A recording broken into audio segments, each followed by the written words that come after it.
Saya pikir yang kita laporkan adalah pintu masuk untuk membongkar legalisasi perampokan negara yang dilakukan oleh Presiden Jokowi selama 10 tahun.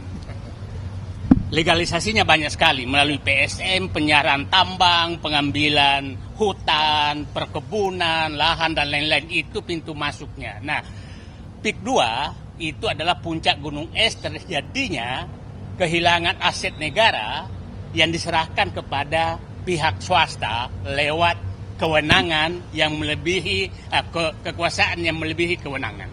Itu yang terjadi. Dan tadi saya meminta kepada KPK sederhana melihat berapa jalan, berapa sungai, berapa pantai, berapa irigasi yang sudah diambil alih oleh PIK 2, apakah ada ganti ruginya ke negara atau hilang begitu saja. Karena sudah berapa kecamatan habis. Jadi itu sederhana, cek di Google Earth apakah PIK 2 yang ada sekarang itu tidak mengambil laut. Siapa tahu sebenarnya sudah ngambil laut, yang kita persoalkan ini yang rencana diambil. Itu harus diperiksa semua. Kalau memang terjadi, maka itu harus kembalikan negara, dan siapa yang mengambil secara tidak sah, semua yang terlibat itu harus kena sanksi hukum, termasuk yang memberikan izin. Kita harus ingat bahwa saya berpendapat bahwa terjadi rekayasa besar di Pantai Indah Kapuk. 2016 Ahok menyatakan tidak mungkin Jokowi jadi presiden kalau bukan pengembang. 2016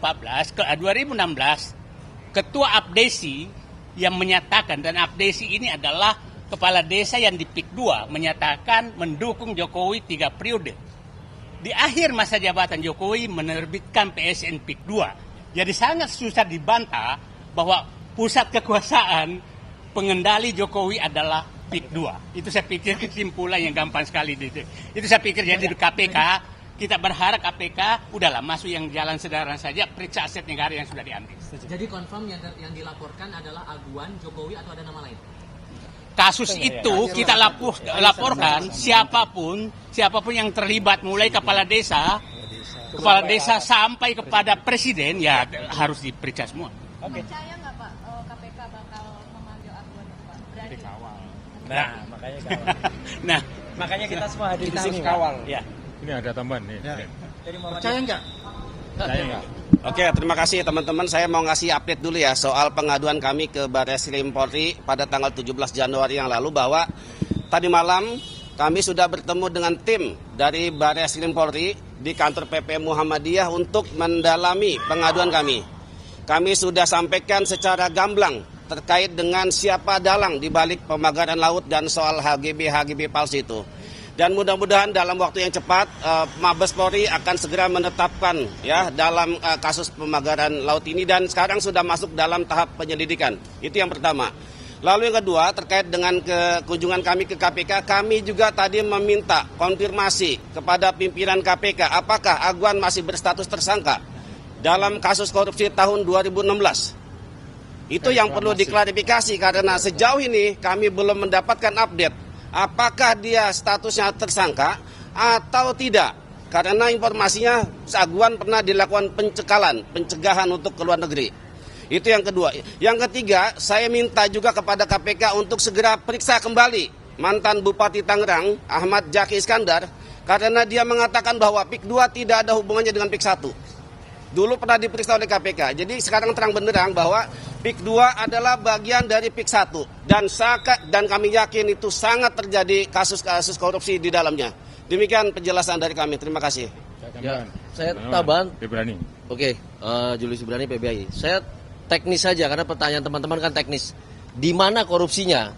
Sepanjang yang kami perhatikan, beberapa instansi itu tidak pernah mendapati ada proses administrasi, termasuk mendaftarkan sertifikasi lahan dan segala macamnya.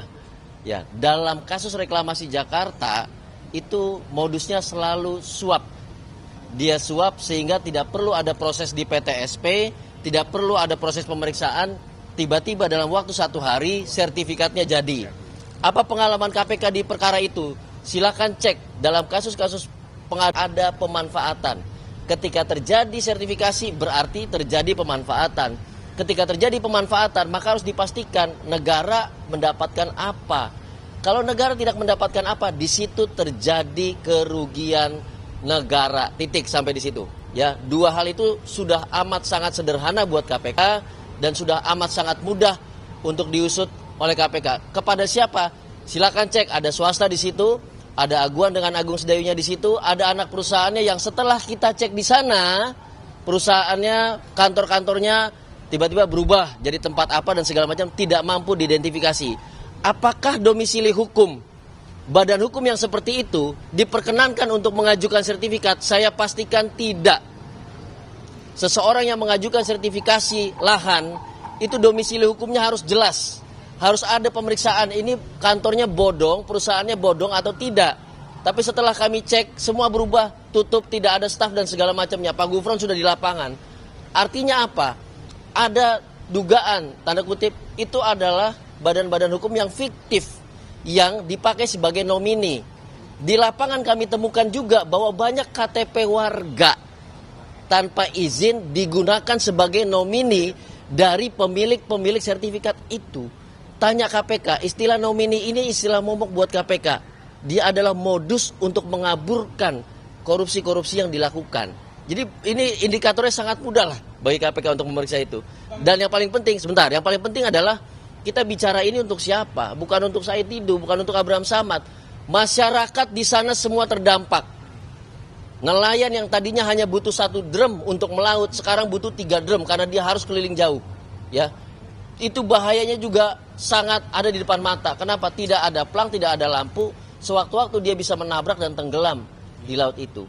Masyarakat juga terdampak. Kenapa? Wilayah yang dipagari tentu tidak bisa diambil ikannya. Pagar menggunakan plastik, triplek HPL segala macam, tentu itu merusak lingkungan. Jadi ini multidimensional. Saya pikir 1 PIK 2 itu ditangani, maka multidimensi yang bisa diberesi oleh negara ini. Makanya ini bukan soal 1-2 orang, ini soal masyarakat, ini soal negara. Jadi kalau Kejaksaan Agung telah menerbitkan penyelidikan, KPK bisa berkoordinasi, KPK bisa mensupervisi apa yang dikerjakan Kejaksaan Agung, dan bahkan apabila dia tidak berjalan, bisa mengambil alih agar berjalan. Kasusnya apa? Banyak sekali contohnya. Dan kami akan monitor, berjalan atau tidak berjalan, kami akan pasang badan untuk terus bersuara di publik. Gitu. Oke. Hari Jumat ya dia? Hari Jumat. Tadi Pak Said Didu sempat menyebut soal Pak Jokowi. Mohon bisa dijelaskan bagaimana soal pembuktiannya.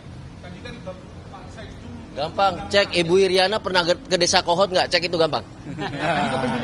Ketika dia di Desa Kohot, Ketua, siapa yang Pak fasilitasi? Fitro, itu gampang. Sama Pak Ibnu. Ya, ini Jumat Adinda ya, Jumat. Ini Jumat berkah. Jumat berkah. Dulu Jumat keramat. Berkah bagi pelaku, keramat bagi Aguan dan Jokowi. Ini keramat buat Aguan. Oke, makasih. Thank you.